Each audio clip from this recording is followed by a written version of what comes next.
In 334 BC, Alexander III of Macedonia, a young and ambitious king of only 21, embarked on one of history's most audacious military campaigns. Leading a coalition of Greek forces, he sought to challenge and conquer the mightiest empire of the time, the Persian Empire.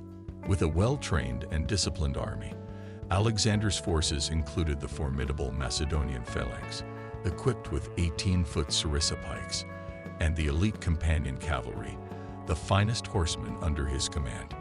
His campaign would become a hallmark of military strategy and personal ambition, the Battle of the River Granicus.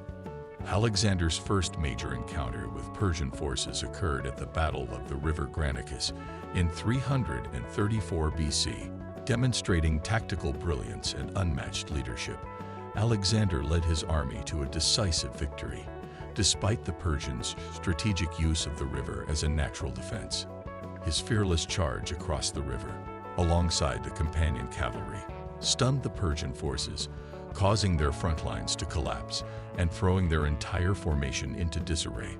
This triumph not only solidified Alexander's reputation as an exceptional military commander, but also established a critical foothold for his invasion of Persian territory, inspiring confidence in his troops, intimidating his enemies, and rallying greater support from Greek allies for the campaign ahead. The surrender of Sardis and Persian naval threat. Following his victory at Granicus, Alexander advanced to Sardis, the capital of the Persian province of Lydia. The city surrendered without resistance, highlighting the psychological impact of Alexander's growing reputation and the fear his victories instilled in Persian commanders. However, Alexander soon recognized the strategic threat posed by the Persian navy. With robust naval bases spread across the eastern Mediterranean, the Persian fleet had the capability to disrupt Alexander's supply and communication lines to Greece. Aware of the risks, Alexander avoided a direct naval confrontation and instead targeted key coastal cities like Miletus and Halicarnassus. Both cities offered fierce resistance, but were eventually subdued by the onset of winter, further weakening Persian control over the region and securing Alexander's strategic position. The Gordian Knot and the Persian naval campaign. By the spring of 333 BC, Alexander pushed deeper into Persian territory, advancing through Lycia and Phrygia. At Gordium, he encountered the fabled Gordian Knot, a legendary puzzle said to prophesy the rule of Asia to whoever could untie it. In a dramatic and symbolic act of decisiveness, Alexander sliced through the knot with his sword, reinforcing his belief in his destiny to conquer Asia and asserting his determination to achieve it by any means. Meanwhile, the Persian navy, led by the skilled Greek general Memnon of Rhodes, launched a counteroffensive in the Aegean, capturing critical islands like Chios and Lesbos.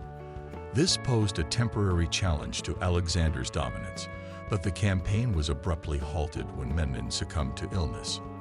The loss of such a capable leader left the Persian naval forces disorganized and leaderless, giving Alexander the opportunity to solidify his control over the coastal regions without significant naval opposition. The Persian response and the Battle of Issus. 18 months after entering Persian territory, Alexander's army moved into Cilicia, where Darius III intercepted him with 100,000 troops, including elite immortals and Greek mercenaries. Darius positioned his army on the narrow Issus plain, limiting Alexander's mobility but negating his own numerical advantage. Darius's cavalry held the right flank, Greek mercenaries anchored the center, and Persian infantry occupied the left.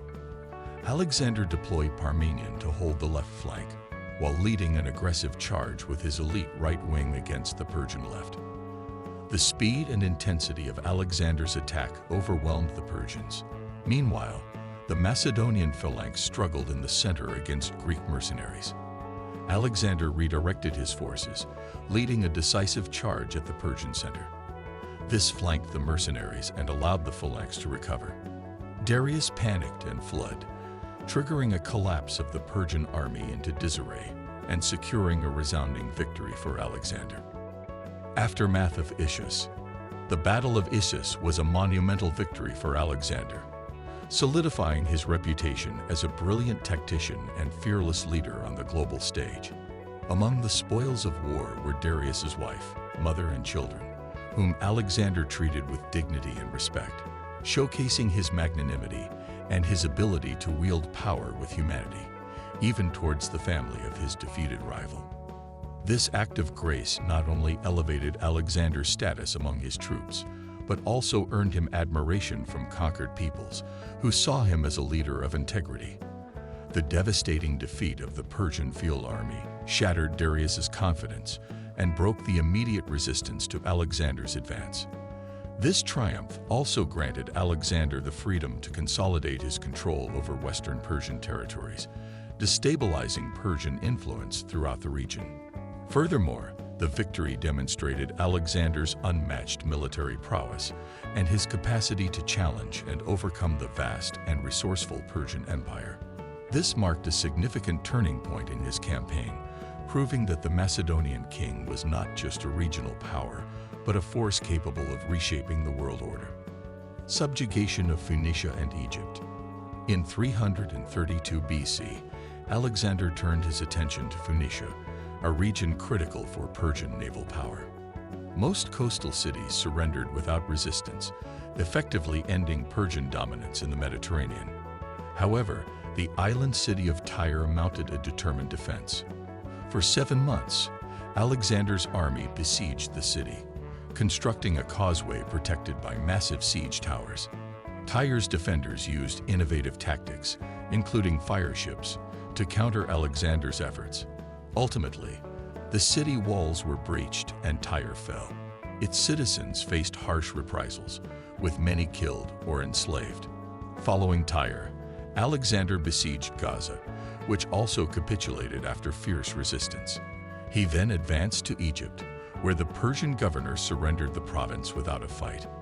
Welcomed as a liberator by the Egyptian priests, Alexander was crowned pharaoh in Memphis.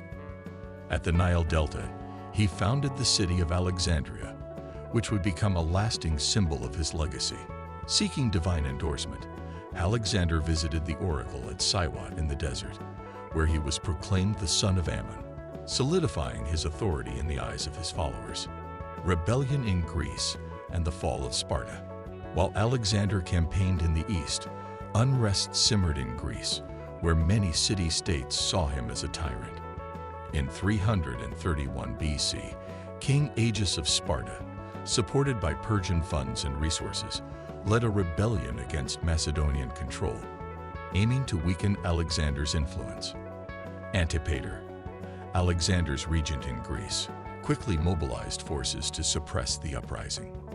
In the decisive Battle of Megalopolis, the Macedonian army crushed the Spartans, ending the rebellion. King Aegeus fought valiantly but fell in battle, symbolizing the end of Sparta's resistance and reaffirming Macedonian dominance over Greece. The swift suppression of this rebellion ensured Alexander could focus fully on his campaigns in Asia without fear of instability at home. March toward Persia's heartland. With Greece firmly under control, Alexander resumed his march toward Persia's heartlands, determined to confront Darius II in a decisive showdown. Recognizing the growing threat, Darius attempted to negotiate peace, offering a substantial settlement that included immense wealth, his daughter's hand in marriage, and half the Persian Empire. However, Alexander, emboldened by his uninterrupted victories and convinced of his divine destiny to rule, flatly rejected the offer. Declaring his intent to seize the entire empire, he rallied his troops, promising them both glory and the realization of his vision for a united empire spanning east and west. Thanks for joining us on this epic journey through Alexander the Great's legendary conquests. If you enjoyed this dive into history, make sure to hit like and subscribe for more thrilling tales of the past. Drop a comment below. Who's your favorite historical leader? Let's discuss.